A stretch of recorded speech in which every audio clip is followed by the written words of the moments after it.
오늘은 민수기 28장 16절에서 31절 말씀으로 시기에 따라 드리는 예배에 대해서 묵상하겠습니다. 어제 우리는 여호와께 매일 드리는 제사 상번제와 7일마다 즉 1주간마다 돌아오는 안식일에 드리는 제사 또 매월마다 드리는 월삭 제사에 대하여 묵상하였습니다. 그것은 매일, 매주, 매월마다 드리는 제사였습니다. 오늘은 먼저 출애굽을 기념하여 지키는 유월절과 그 다음 날로부터 일주일간 지키는 무교절에 대한 말씀을 보겠습니다. 우선 유월절과 무교절은 출애굽을 통한 구원의 기쁨과 감사하며 하나님의 은혜를 기념하는 절기로 구태여 두 절기로 나누지 않고 같은 절기로 보기도 하기 때문에 한 단락으로 보겠습니다. 첫째 단락 유월절과 무교절에 대해서 보겠습니다. 16절 말씀입니다. 첫째 달 14째 날은 여호와를 위하여 지킬 유월절이며 또 그 달 15째 날부터는 명절이니 이래 동안 무교병을 먹을 것이며 유월절은 애굽의 초태생과 장자들이 모두 죽임을 당하던 밤에 이스라엘 백성은 어린 양의 피를 문설주와 임방에 바름으로 죽임당하지 않은 일을 기억하며 제약의 도성 애굽에서 구원받은 은혜를 해마다 기념하는 날입니다. 그 뜻은 넘어가다 또는 뛰어넘다 라는 뜻으로 죽음의 재앙이 이스라엘 집은 뛰어넘어갔음을 상징합니다. 그리고 여호와는 유월절이 있는 달을 첫째 달, 즉 새해로 정하라 하셨습니다. 이 첫째 달을 히브리어는 아비벌이라고 부르며 바벨론 포로 시대 이후로 사용된 민간역에는 니산월이라 그렇게 부릅니다. 우리가 보는 태양력으로는 3, 4월경이 되겠습니다.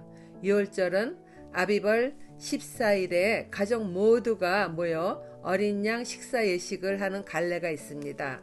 그리스도인인 우리는 유월절 어린 양 식사가 세상 짐을 대신 지신 어린 양 예수 그리스도의 십자가 사건을 상징한다는 것을 알지만은 유대인들은 아직도 갈래로만 지킬 뿐 진정한 하나님의 뜻을 모르니 안타까운 마음이기도 합니다.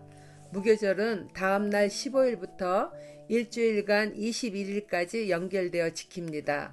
먹는 음식은 유월절이나 무교절이나 누룩 없는 빵을 먹습니다. 누룩은 죄와 부패를 상징하므로 구원받은 백성으로서 죄를 철저하게 끊어내고 오직 순전한 마음을 지키며 하나님의 자녀로서 살아갈 것을 다짐하고 기념하는 것이죠. 이처럼 유월절은 장자의 죽음을 뛰어넘은 사건을 강조하면서 지키고 무교절은 애굽으로부터 해방된 것에 대하여 기쁨과 감사를 강조하는 절기로 지켜집니다. 유월절에는 제사는 드리지 않으나 무교절에는 제사를 드리는 것만 다를 뿐 식사, 예식 등 모든 것이 다를 바 없습니다. 18절 말씀 보겠습니다. 그 첫날에는 성회로 모일 것이요 아무 일도 하지 말 것이며 숫송아지 2마리와 순양 1마리와 1년 된 순양 7마리를 다 흠없는 것으로 여호와께 하제를 드려 번제가 되게 할 것이며 그 소재로는 고운 가루에 기름을 섞어서 쓰되 숫송아지 1마리에는 10분의 3이요 순양 1마리에는 10분의 1을 드리고 어린 양 7에는 어린 양 1마리마다 10분의 1을 드릴 것이며 또 너희를 속죄하기 위하여 순염소 1마리로 속죄제를 드리되 아침에 번제 곧 상번제 외에 그것들을 드릴 것이니라. 너희는 이 순서대로 이래 동안 매일 여호와께 향기로운 화제의 음식을 드리되 상번제와 그 전제 외에 드릴 것이며 7째 날에는 성회로 모일 것이요 아무 일도 하지 말 것이니라. 무교절 첫날과 마지막 날에는 성회로 모이며 생계를 위해서 하는 일은 일치하지 않습니다. 그리고 월삭에 드리는 제물과 똑같은 제물로 제사를 드립니다. 상번제로 드리는 제사 역시 매일과 같이 드려집니다.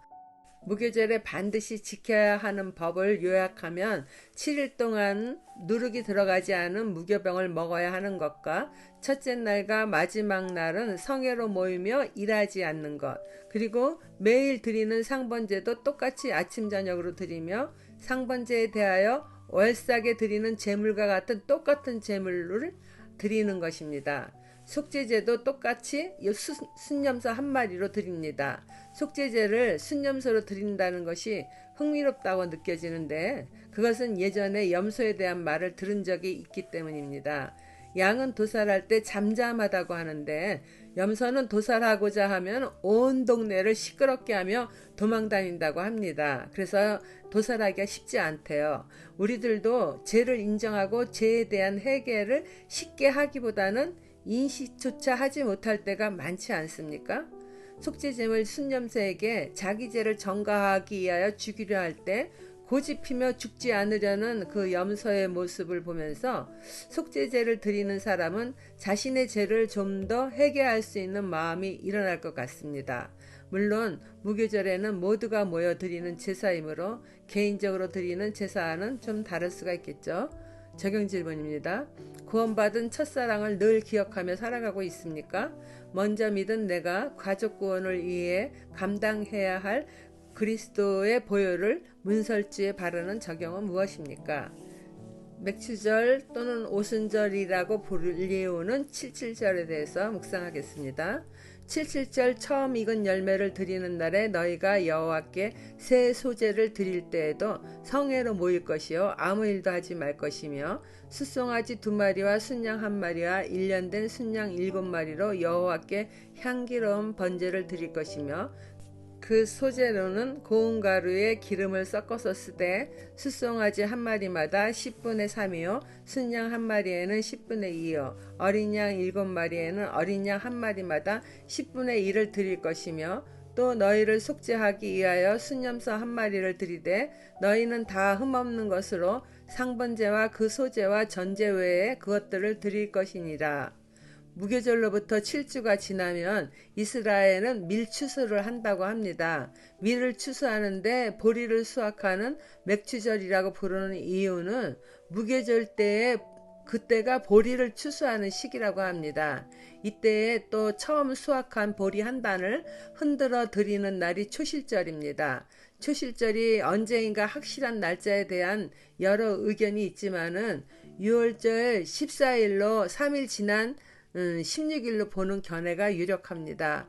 우리 예수님도 금요일에 십자가에 달리시고 3일 되는 주일에 부활하셔서 죽은 자 가운데서 첫 열매가 되셨다고 고린도전서 5장 20절에 말씀하고 있지 않습니까?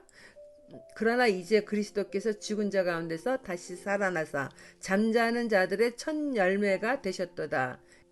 이와 같이 잠자는 자들의 첫 열매로 부활하신 예수 그리스도와 초실절의 첫 수확을 올려드리는 시기와 그 뜻이 같습니다. 또한 무교절로부터 7주간이 지나는 다음 날은 50일이 되는 날이어서 오순절이라고도 부르는데 그 이유는 오순절에 예수 그리스도의 영이신 성령이 임하신 날이기 때문입니다. 무교절 기간 동안 드리는 제물 역시 숫송아지 2마리와 순양 1마리와 1년 된 순양 7마리를 화제로 드리며 수제물이나 속죄제를 드리는 순염소 1마리 드리는 모두가 얼삭이나 무교절의 제사와 동일합니다. 모든 제물은 흠없는 것으로 상번제와 그 소제와 전제 외에 드려지는 것도 동일합니다. 특히 오순절에는 누룩을 넣어 빵 2개를 만들어 드리는데 이것은 레위기 23장 말씀을 따르는 것입니다. 레위기 23장 15절에서 17절입니다. 안식일 이튿날 곧 너희가 요제로 곡식단을 가져온 날부터 세어서 7 안식일의 수요를 채우고 7 안식일 이튿날까지 합하여 50일을 계수하여 새 소제를 여호와께 드리되 너희의 처소에서 10분의 2 에바로 만든 떡 2개를 가져다가 흔들지니 이는 고운 가루에 누룩을 넣어서 구운 것이요 이는 첫 요제로 여호와께 드리는 것이며 누룩 넣은 떡은 죄인을 말하며 두 떡은 유대인과 이방인을 말합니다. 또한 오순절에 성령이 임하셔서 유대인이나 이방인이 그리스도로 인하여 한 몸을 이루게 되었다는 그 상징의 말씀이 이 에베소서 2장 16절에 있습니다. 또 십자가로 이 둘을 한 몸으로 하나님과 화목하게 하려 하심이라 원수된 것을 십자가로 소멸하시고, 처럼 구약시대는 이스라엘의 하나님이셨지만 예수님의 사랑의 희생으로 유대인이나 이방이나 지금은 다 같은 하나님의 자녀가 된 것입니다. 적용 질문입니다. 77절인 오순절에 성령이 임하셨습니다. 나의 오순절은 언제였습니까? 내게 임하신 성령을 따라 여전하게 살아가고 있나요? 기도하겠습니다. 하나님 아버지, 이스라엘 백성을 애굽으로부터 해방시켜 주셨듯이 죄된 세상에서 구별하여 하나님의 나라로 옮겨주심에 대하여 감사드립니다. 구원의 감격을 처음 느낀 그날을 잊지 않고 늘 기억하며 감사하는 삶을 살아가겠습니다. 때로는 힘들고 어려움이 있더라도 출애굽한 기쁨을 누리는 이스라엘 백성처럼 구원받은 은혜를 상기하며 항상 기뻐하는 삶을 살아가기를 예수님 이름으로 기도드립니다. 아멘.